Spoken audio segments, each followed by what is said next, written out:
E agora a conversa é com você que tem adolescentes em casa e sentiu que ele teve alterações comportamentais, emocionais, sobretudo em função das limitações que essa pandemia nos impôs e ainda nos impõe.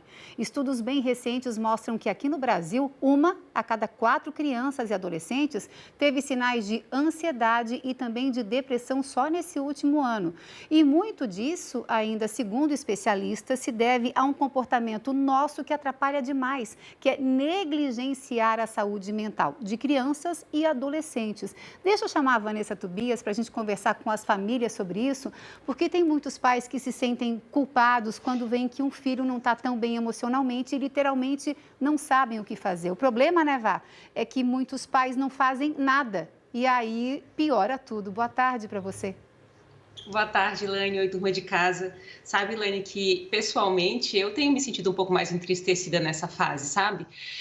A gente tem lidado com tantas impotências e a gente vem percebendo que o fato de a gente não ter na nossa cultura o conversar, o dialogar sobre como a gente se sente, faz com que a gente, como tu usasse muito bem a palavra, negligencie a forma como a gente convive com o nosso sentir e com o nosso pensar. E a gente fala, como assim eu vou administrar alguma coisa mental, eu tenho que me virar, eu tenho que pagar as contas. E, de fato, os pais estão preocupados com manter a estrutura justamente nessa fase, enquanto há uma solidão entre os adolescentes que acaba se estendendo para todos nós. Na minha cabeça, esse papo de hoje é de todo mundo, né? E essa pesquisa, eu falei, puxa, que impactante. 1 em cada 4. Então, a gente precisa primeiro estabelecer uma rotina de conversa e de diálogo e também de manutenção nas nossas casas de um auxílio externo, para que a gente possa ir a um psicoterapeuta, para que a gente possa ir a um psiquiatra, um psicólogo, para contribuir com o ampliar do nosso olhar diante das dificuldades que a gente vem enfrentando de verdade, né? E também tem a questão mesmo, né, Vá? Primeiro você pode esse negligenciar, dizer, é só uma tristeza, vamos lá que eu tenho mais coisas que fazer. Ou então você fecha os olhos com medo de que realmente aquilo esteja acontecendo na sua casa, quando você já viu em filmes ou acontecendo na casa de outras pessoas. Na tua opinião, especialista no nosso comportamento, qual seria a primeira atitude de um pai ou de uma mãe quando sente que as coisas estão mais desequilibradas em casa? A pergunta, né, Elaine, que está me fazendo é bem desafiante, porque a gente, quando tem filhos, acha eles perfeitos, né? Então, o pai tende a dizer, mas tu não precisa disso, né? Esse reconhecer da própria vulnerabilidade como adulto, em sendo pai, e também aceitando que a gente tem as nossas fraquezas, faz com que a gente se humanize. Então, a gente abrir o nosso coração sobre as nossas histórias, sobre a nossa biografia com os nossos filhos e com os nossos que convivem com a gente, facilita a abertura do coração daquela pessoa.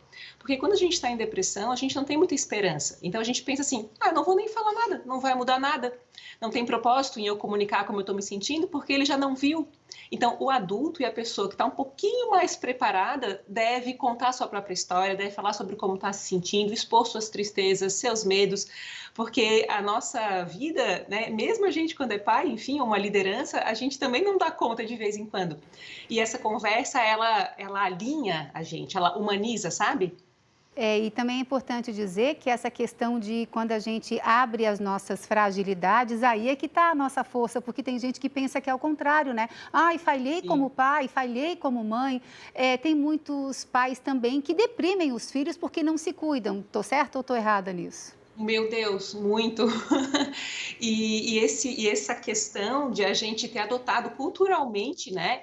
E aí mais para os nossos pais, mas isso se transfere para a gente, de que a gente tem que dar conta, que a gente tem que ser super-herói, administrar 1000 papéis ao mesmo tempo, faz com que a gente absorva uma dureza, né?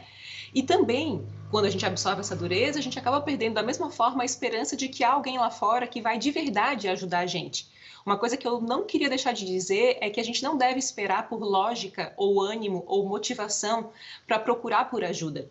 Quando nós não estamos bem, a gente não vai encontrar lógica para isso. Essa foi uma conversa que eu tive essa semana com um psiquiatra muito poderosão, assim, e ele me falou, uma coisa que eu noto é que a gente acha que para buscar ajuda a gente tem que estar a fim de buscar ajuda.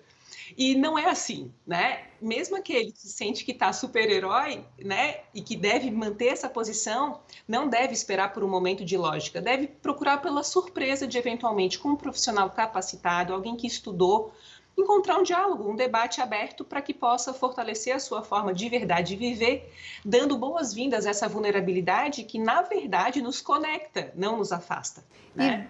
Vá, que dicas de filmes e de livros trarias para a gente nesse sentido, para quem ainda não sabe pedir ajuda, começar a ter coragem para isso? Lene, eu comecei um livro recentemente, esse aqui, O Palhaço e o Psicanalista. Que delícia de livro, vale assim a pena demais. E eu trouxe um clássico que faz tempo que a gente não fala dele. O Milagre da Manhã é um essencial, é gostoso. Para quem está um pouquinho mais motivado a buscar por autoajuda, está aqui um livro bom.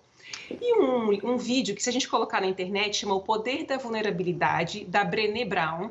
Ela também tem um livro que chama Coragem de Ser Imperfeito, ou seja, terminando aqui, no primeiro intervalo que der, a gente pode colocar lá, Coragem de Ser Imperfeito ou O Poder da Vulnerabilidade, da Brené Brown, que é um acesso bem legal. Ai, ótimo, Vanessa. O milagre da manhã fez um milagre na minha vida que, se eu parasse para contar aqui, daria uma vida. Obrigada mais uma vez. Exato. Semana que vem a gente se fala. E a essência da conversa beijo. é: não tenha vergonha de pedir ajuda. Obrigada, Vá. Com certeza. Até semana que vem, querida.